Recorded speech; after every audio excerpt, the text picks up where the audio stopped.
महाराष्ट्राचं राजकारण कसं दिलखुलास आहे.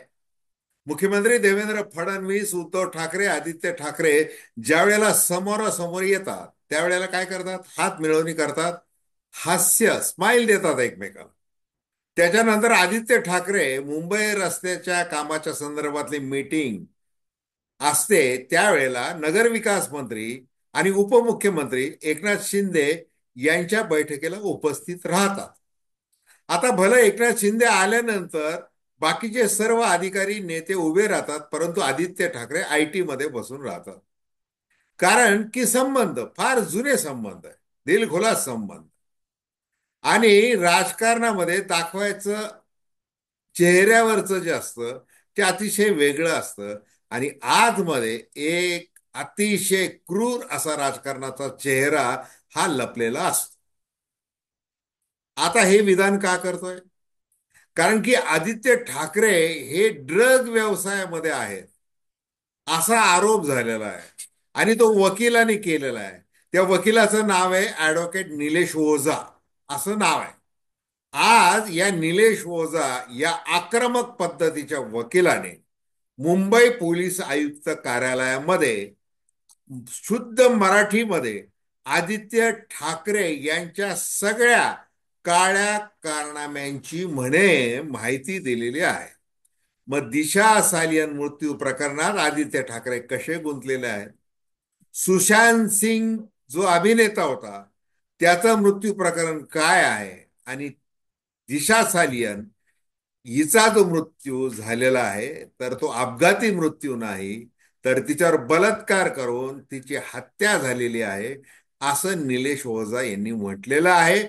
आणि या सगळ्या घटनामध्ये, गुन्ह्यामध्ये आदित्य ठाकरे हे मुख्य स्थानी आहेत, केंद्रस्थानी आहेत असं ओझा म्हणत आहे. आता दिशा सालियनचे वडील सतीश सालियान यांनी निलेश ओझा यांच्या मार्फत मुंबई उच्च न्यायालयामध्ये एक पुनर्अवलोकन याचिका दाखल केलेली आहे. आणि ती याचिका अशी आहे की या सगळ्या प्रकरणाची, दिशा सालियन मृत्यू प्रकरणाची पुन्हा एकदा चौकशी झाली पाहिजे आणि नेमकं सत्य जे आहे ते बाहेर पडलं पाहिजे. आता तुम्ही म्हणाल हे निलेश ओझा यांचा आदित्य ठाकरेंवरचा आरोप आणि हे राजकारण याचा काय संबंध आहे परस्पर? आता तो संबंध असल्याशिवाय, त्याला राजकारणाची काळी किनार असल्याशिवाय आदित्य ठाकरे यांना आरोपीच्या पिंजऱ्यात उभं करण्याचा प्रयत्न होऊच शकत नाही असं महाराष्ट्राचं राजकारण आहे. आणि मग ते कसं दिलखुलास नव्हे तर अगदी एकमेकांच्या उरामध्ये कशा पद्धतीने वार करता येतील आणि करिअर संपवता येतील असे उद्योग देखील केले जातात. आणि त्याचं उदाहरण म्हणजे आदित्य ठाकरे यांच्यावर होणारे आरोप. आणि त्यासंबंधी आपण अतिशय थोडक्यामध्ये चर्चा करणार आहोत. आता 2 एप्रिलला सुनावणी आहे त्या सतीश सालियान यांच्या साठी निलेश ओझा यांनी जी याचिका मुंबई उच्च न्यायालयामध्ये दाखल केलेली आहे. 2 एप्रिलला काय कोर्ट काय म्हणतंय, कशा पद्धतीने तो खटला चालतोय आणि मग त्या खटल्यामध्ये आदित्य ठाकरे यांचं भवितव्य त्या अर्थाने कसं असेल हे ठरणार आहे. आपण अतिशय थोडक्यामध्ये चर्चा करू. नमस्कार, जय महाराष्ट्र. मी डॉक्टर अनिल फळे. माझी आपल्याला विनंती की चॅनल सबस्क्राईब करावं, सबस्क्राईबचं बटन दाबावं आणि आपली प्रतिक्रिया बिनधास्तपणे नोंदवावी. दिशा सालियन प्रकरण 2020-21 पासून ते आज तागायत धगधगत आहे, धगधगत ठेवलेलं आहे. आता आदित्य ठाकरे यांना या ना त्या पद्धतीने थेट नाव न घेता किंवा नाव घेऊन त्यांना तशी क्लीन चिट मिळालेली. सीबीआयने जी चौकशी केलेली आहे त्याचा अहवाल अजून यायचा आहे किंवा सीबीआयने असं कुठेही म्हटलेलं नाही. आता काल दोन तीन दिवसांपूर्वी सीबीआयचा जो अहवाल उच्च न्यायालयाच्या विचारार्थ जो सादर केला गेलेला आहे त्या अहवालामध्ये सुशांत सिंग प्रकरणी रिया चक्रवर्ती किंवा तिचे वडील यांना क्लीन चिट दिलेली आहे. आणि मग त्यांना क्लीन चिट दिलेली असल्यामुळं मग आता आदित्य ठाकरे यांचं दिशा सालियन प्रकरणात नाव वगैरे हे काय कशासाठी जोडलं जात आहे असा प्रश्न निलेश ओझा या वकिलांना विचारला. मग निलेश ओझा हे वकील काय म्हणाले? ते असं म्हणाले की दिशा सालियनचा मृत्यू, तो जो खटला आम्ही जी याचिका दाखल केलेली आहे त्याचा आणि सीबीआयने जो रिया चक्रवर्ती आणि त्यांना जे निर्दोषत्व दिलेलं आहे याचा काही संबंध नाही. आमच्याकडे भरघोस असे पुरावे आहेत. आणि निलेश ओझा हे अतिशय आक्रमक शैलीमध्ये जे पद्धतीने प्रसार माध्यमांशी बोलत आहेत ते असं म्हणत आहेत की सत्य अजून बाहेर आलेलंच नाहीये. म्हणजे लिफाफ्यातून एक एक धागे दोरे ज्या वेळेला आम्ही सुनावणीच्या वेळेला कोर्टामध्ये बाहेर काढू त्यावेळेला अनेक हादरे बसणार आहेत. आणि आज त्यांनी कळस गाठलेला आहे आरोपांचा. त्यांनी असं म्हटलेलं आहे की आम्ही जी मुंबई पोलीस आयुक्तालयामध्ये जी आज एफ-आय-आर दाखल करण्यासाठी जे पत्र दिलेलं आहे ते पत्र आता पोलीस आयुक्तांनी नीट विचारात घेतलं पाहिजे. कारण की त्या पत्रामध्ये असं म्हटलेलं आहे की आदित्य ठाकरे यांचा ड्रग व्यवसायाशी संबंध आहे. आणि हा आरोप कशावरून केलेला आहे त्यांनी की एनसीबी म्हणजे एनसीबीने जे म्हटलेलं आहे, जे समीर वानखेडे जे त्यावेळेला अगदी गाजलेले अधिकारी हे मुंबई विभागाचे संचालक होते. म्हणजे त्यांच्या कागदपत्रामधून या एनसीबीच्या कागदपत्रांमधून असं समोर आलेलं आहे की आदित्य ठाकरे यांचा ड्रग व्यवसायाशी संबंध आहे आणि त्यासाठी डिजिटल पुरावे आहेत.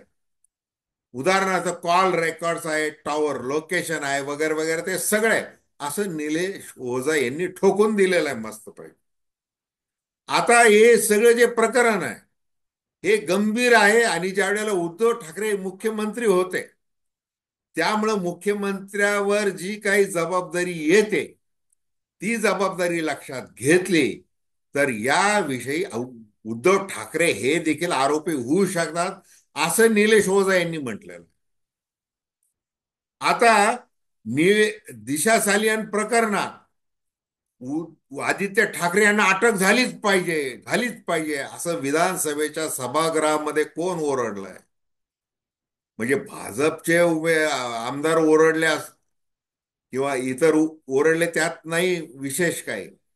शिवसेनेचे म्हणजे प्रमुख नेते शिवसेनेचे एकनाथ शिंदे यांचे आमदार ओरडलेले आहेत की आता आरोप झालाय, अटक करा, अटक करा, अटक करा असं ते ओरडलेलं आहे. हे सगळे तालेवार नेते उद्धव ठाकरे आणि आदित्य ठाकरे यांच्या समोर 2020-21 मध्ये कशा प्रकारे वावरत होते हे काही वेगळं सांगायची गरज नाही. त्याच्यामुळे आता सगळं राजकारण बदललेलं आहे. बरंच पुलाखालून पाणी वाहून गेलेलं आहे. मुख्यमंत्रीपद एकनाथ शिंदे यांना मस्तपैकी अमित शहा यांच्या कृपेने मिळालेलं होतं. आता त्यामुळं सगळे संदर्भ बदललेले आहेत. आता सोन्याचा चमचा तोंडात घेऊन आम्ही जन्माला आलेलो नाही. आणि मग तुमची जी काही कृत्य आहेत सगळी त्या कृत्यांपती पोटी तुम्हाला शिक्षा झालीच पाहिजे असं शिंदे गटाला आता वाटायला लागलेलं आहे. आणि त्यामुळं हे सगळं घडत आहे. आता मी असं कुठेही कधीही म्हणू शकत नाही किंवा म्हणत नाही आता की एकनाथ शिंदे असतील किंवा देवेंद्र फडणवीस असतील या सगळ्यांनी एक राजकीय सुडापोटी म्हणून आदित्य ठाकरे यांना गोत्यात आणण्यासाठी हे सगळं मुंबई उच्च न्यायालयामध्ये दिशा सालियनचे वडील सतीश सालियन यांना कन्व्हिन्स केलेलं आहे.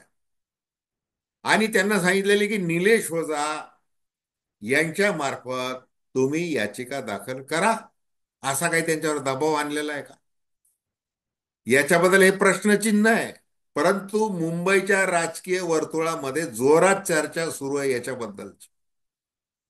आणि मग सतीश सालियान आणि त्यांची पत्नी या दोघांनी आमच्या मुलीची हत्या झालेली नसून, तिच्यावर बलात्कार झालेला नसून, तिचा अपघाती मृत्यू झालेला आहे, पोस्टमॉर्टमचा तसा अहवाल आहे, वगैरे वगैरे असं ते सगळं म्हटलं होतं. त्याच्यानंतर तत्कालीन महापौर किशोरी पेडणेकर यांनी आमच्यावर कोणता दबाव आणला नाही, त्यांनी आम्हाला समजून सांगितलेलं आहे, वगैरे वगैरे असं त्यांनी सगळं ते 5 वर्षांपूर्वी म्हटलं होतं. आता नेमकं 160 डिग्री, 180 डिग्री मध्ये त्यांनी त्यांचं सगळं वक्तव्य बदललेलं आहे. आता कुणीही जो ज्या आपल्या लाडक्या मुलीची हत्या म्हणा किंवा तिचा नैसर्गिक मृत्यू म्हणा किंवा अपघाती मृत्यू झाल्यानंतर हळवा होणं स्वाभाविक आहे, त्याच्यामध्ये कुणी अपवाद असूच शकत नाही.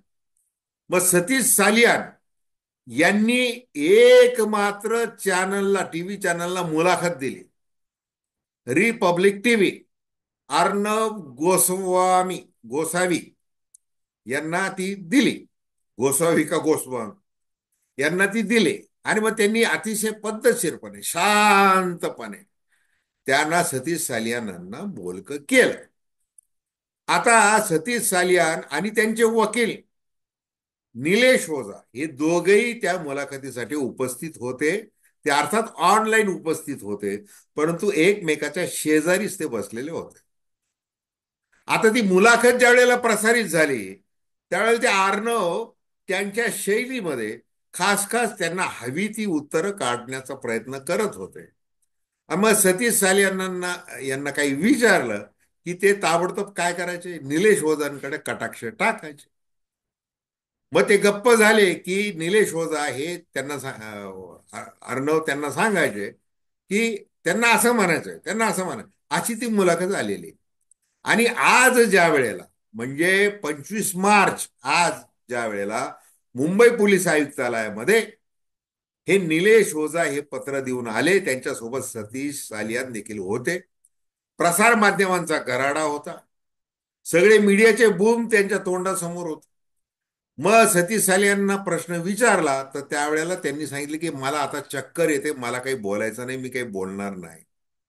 आणि निलेश ओझा यांना जे काही बोलायचं होतं, जो काही बॉम्बिंग करायचं होतं आदित्य ठाकरेंवर, त्यांनी ते व्यवस्थितपणे केलेलं आहे.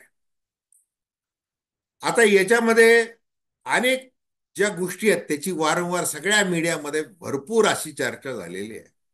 समीर वानखेडे, मग त्यांचं काय शिक्षण झाले, ते IRS म्हणजे इंडियन रेव्हेन्यू सर्व्हिस मधले अधिकारी, मोठे अधिकारी. मग ते ह्या नशेखोरी, अँटी नॅरोटिक्स, त्यांनी ते सगळं डिपार्टमेंट मुंबईला सांभाळलं. मग शाहरुख खानचा मुलगा आणि वगैरे ते सगळं आघाडीच्या सरकारच्या काळामध्ये जे काही घडून गेलेलं आहे, ती मोठी कथा ही आपल्या सगळ्यांना माहिती आहे. आता त्यांच्या खात्यात त्यांच्याकडे हे निलेश ओझा म्हणतात त्याप्रमाणे कागदपत्र आहेत. मग ही कागदपत्र गेल्या 5 वर्षांमध्ये समोर का आलेली नाहीत, हा प्रश्न आहे.